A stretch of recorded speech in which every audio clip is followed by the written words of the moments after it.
आप बिजली है ना। और ये भेदभाव भी तो नहीं होता है ना कि पहले जो होता था ईद और मुहर्रम में बिजली आएगी और दीपावली होली में नहीं आएगी। लगभग हमारे यहाँ पे 44 दिन तक बिजली देखने को नहीं मिली। तो इन्वर्टर का भी कोई वो नहीं था, गरीब लोग हैं, हम नहीं लगा पाते इन्वर्टर।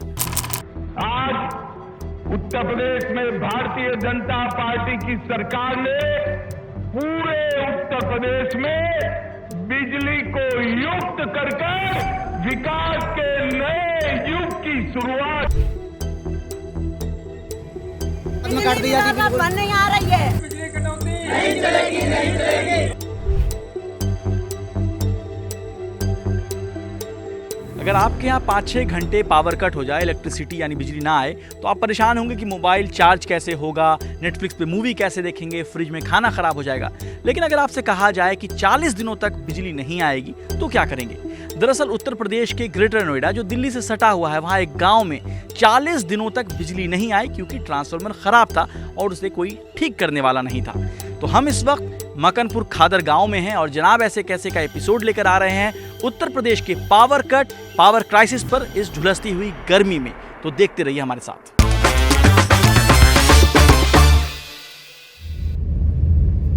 आंधी आने के कारण गांव के कई ट्रांसफार्मर फूक गए थे, जल गए थे और खुद हमारे जिसमें हमारे लाइन की सप्लाई, हमारे रोड की जो सप्लाई है, वहाँ पे वो ट्रांसफार्मर नीचे गिर गए थे टूटकर। 2 मई को आंधी आई है, साथ ही साथ हमने उसकी कंप्लेंट करी। कंप्लेंट करने के बाद में एसडीओ साहब से भी बोला, जेई साहब से भी बोला, ऊपर भी कंप्लेंट करी, सीएम जो हेल्पलाइन नंबर है उस पर भी कंप्लेंट करी। लेकिन यानी परसों तक टिल डेट यानी 12 या 13 जून तक कोई समाधान नहीं हुआ। हमने हर अधिकारी से बात की लेकिन सिर्फ हमें आश्वासन मिलता रहा। लगभग हमारे यहाँ पे 44 दिन तक बिजली देखने को नहीं मिली, जिससे पशु, बच्चे, बुजुर्गों, यहाँ तक कि पानी के पीने के लिए पानी की व्यवस्था तक नहीं थी। ये एक बार की ही घटना नहीं है, ये हर बार ऐसा होता है। जब भी बिजली में कोई फॉल्ट आता है तो कई दिन तक विभाग कोई कोई ध्यान नहीं देता। 1 महीने से करीब लाइट नहीं आई है और पानी की बहुत ज़्यादा व्यवस्था ख़राब हो गई। बच्चे पढ़ लिख भी नहीं पा रहे थे, ना सो रहे थे, गर्मी में ज़्यादा दिक्कत हो रही थी पानी की, और अंधेरे में रह रहे थे। हमारे पास कोई इन्वर्टर का भी कोई वो नहीं था, गरीब लोग हैं, हम नहीं लगा पाते इन्वर्टर, तो लाइट से गुजारा कर रहे थे। अब एक दूसरे के नल से पानी ला कर खाना वाना बना रहे थे और डिबिया जला कर अंधेरे को दूर कर रहे थे। तो हम लोग जो मकनपुर बांगर एक गांव है वहाँ पर हैं और यहाँ पर भी लोगों ने कंप्लेन की शिकायत की कि इनका भी ट्रांसफार्मर ख़राब है। क्या हुआ है? यहाँ पर 1-1.5 महीने करीब हो गया। सारे बच्चे परेशान हैं लाइट की वजह से। फ़ोन चार्ज नहीं हो पाते, फ़ोन से पढ़ाई होती है, लैपटॉप वगैरह कुछ नहीं चल पाते हैं। इधर शाम को कूलर पंखे की कोई व्यवस्था नहीं होती, लाइट नहीं है घरों में। तो ये ट्रांसफार्मर जो है, ये छोटा सा ट्रांसफार्मर है, ये ख़राब आपको कितने ट्रांसफार्मर ख़राब होंगे इस गांव में? इसमें कम से कम 4-5 ख़राब पड़े हैं इस गांव में। 1-1.25 महीने करीब हो लिया, कोई सुनवाई नहीं होती है। और हर ट्रांसफार्मर से कितने घरों को बिजली जा रही होगी? ये 10 घर से जा रही है इसकी। आगे भी 15 घर से है, किसी की 12 है, किसी की जैसा ट्रांसफार्मर है उसी तरीके से लाइट दे रखी है। कब से आपके यहाँ बिजली नहीं है? महीना भर से ज़्यादा हो गया, बिजली नहीं आ रही। सच में? पक्का? हाँ पक्का, बिल्कुल। ऑन करके दिखाइए। देखो ये फैन भी नहीं चल रहा है। और क्या फ्रिज है आपके यहाँ? कैसे गुजारा हो रहा है? फ्रिज इनका जो है ऐसे ही पड़ा है, लाइट नहीं है। जहां दिवाली पर लाखों दियों का जलने का रिकॉर्ड बनता है, उसी उत्तर प्रदेश में आरोप है कि पावर कट की वजह से और जनरेटर में तेल ना होने की वजह से अस्पताल में डायलिसिस करा रहे मरीज का डायलिसिस रुक जाता है और फिर उसकी मौत हो जाती है। लाइट भागी, आधा घंटा ले लाइट ना आई। जब मैंने चाय ला के दी तो लाइट भागी पड़ी। जनरेटर नहीं चलाया, तेल ना था, 1 महीने से तेल ना मैं तैची करवा के ले जाती है। 1 घंटा, 1 घंटा एकदम भागो जावती लाइट, मिनट पे डायलिसिस सही ना हो रही थी। जिला अस्पताल बिजनौर में संचालित डायलिसिस सेंटर, जो एक प्राइवेट एजेंसी एस्काक संजीवनी के नाम से, जिसको पीपीपी मोड पर दिया गया है, उस सेंटर की जांच जो है कल सीडीओ साहब द्वारा करी गई और जांच में कई कमियां वहां पर पाई गई। बिजली जाने पर बैकअप के रूप में जनरेटर सेट और उसमें अवेलेबल डीजल जो है वो होना ज़रूरी था, मैंडेटरी था, ताकि मशीनें उनकी चलती रहें। उसकी भी जो है उन लोगों ने फैसिलिटी नहीं करी हुई थी, जिस वजह से वहाँ पर एक कैजुअलिटी कल हुई है।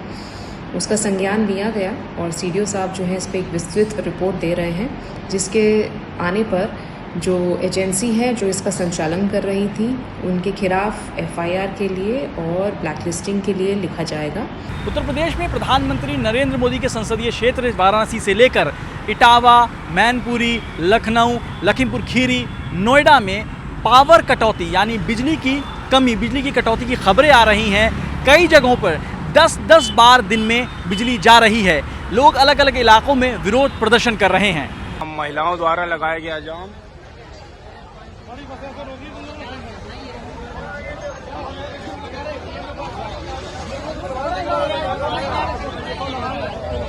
पल तो बत्ती कटती है, बताओ सब क्या किया जाए। नन्हे से बच्चे ऐसे बेहोश हो जा रहे हैं प्यास के। कौन सा मोहल्ला है आपका? ये प्रागी जानन नगर ये तमाशा बना रखो गर्मी में गरीब आदमी को। विद्युत विभाग हाय हाय, रोस्टिंग के नाम पे बिजली कटौती नहीं चलेगी, नहीं चलेगी। रोस्टिंग के नाम पे बिजली कटौती नहीं चलेगी, नहीं चलेगी। वाराणसी से हूँ।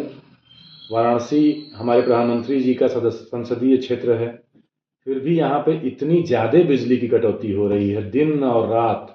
एकदम बिजली की कटौती से पूरा का पूरी जनता बेचैन है। और अभी सुबह से 10 से 20 बार कम से कम बिजली कटी है और रात में सोया है इंसान, बिजली कट जा रही है। 1-1 घंटा, 1.5 घंटा बिजली कटी रह रही है। गर्मी का असर सिर्फ आपके स्किन पर या जिस्म पर नहीं पड़ रहा है, बल्कि पॉकेट पे भी पड़ रहा है और खास करके स्मॉल स्केल इंडस्ट्री के लोगों पे पड़ रहा है। हमने उत्तर प्रदेश के अलग अलग जिलों के कॉटेज इंडस्ट्री से जुड़े लोग और छोटे व्यापारियों से बात करने की कोशिश की और समझने की कोशिश की कि पावर कट की वजह से उन्हें किस तरह की परेशानियों का सामना करना पड़ रहा है। बिजली यहाँ जो पर्याप्त मात्रा में मिलनी चाहिए इतनी बुनकरों को, उतनी नहीं मिल पा रही है। बिजली जिस समय पे बुनकर काम करने का वक्त है उस समय पे बिजली काट दी जाती है। और यहाँ पे जो पासबुक का सिस्टम था वो पासबुक का सिस्टम भी खत्म करके 72 रुपये से 400 रुपया कर दिया गया। हमारे वहाँ पे तो सारी चीज़ें गर्म या ठंडी देनी होती है, इसलिए लाइट तो बहुत ज़रूरी है और ट्रिपिंग बहुत ज़्यादा है। लाइट में ट्रिपिंग बहुत ज़्यादा है, इस वजह से दिक्कत आती है बिजनेस में। इसका सेल पे असर पड़ता है। जब लाइट नहीं होती है तो कस्टमर को मना करना पड़ता है कि ये चीज़ गर्म नहीं हो सकती, तो फिर कस्टमर वापस जाता है। उत्तर प्रदेश में 24 घंटे बिजली मिलेगी और बिजली में कटौती या बिल में गड़बड़ी होगी और फिक्स टाइम पे उस समस्या को दूर नहीं किया जाएगा तो सरकार मुआवजा देगी। ये सारी बातें हुई थी, ये हेडलाइंस हमने पढ़ा था और अब हम ये समझना चाह रहे हैं कि क्या सच में ऐसा है, क्या बिजली आपके यहाँ एकदम आ रही है? क्योंकि पंखा तो चल रहा है अभी हमारे सामने। हाँ, तो अब आ रही है लाइट 10 बजे 10:30 बजे आई है, 11 बजे दिन में। अब तो चलेगा ही चलेगा, इतनी देर तो कुछ तो दंगे ही। और जंगल वाली लाइट आती ना, घंटा 2 घंटा दी किसी दिन देते ही नहीं है।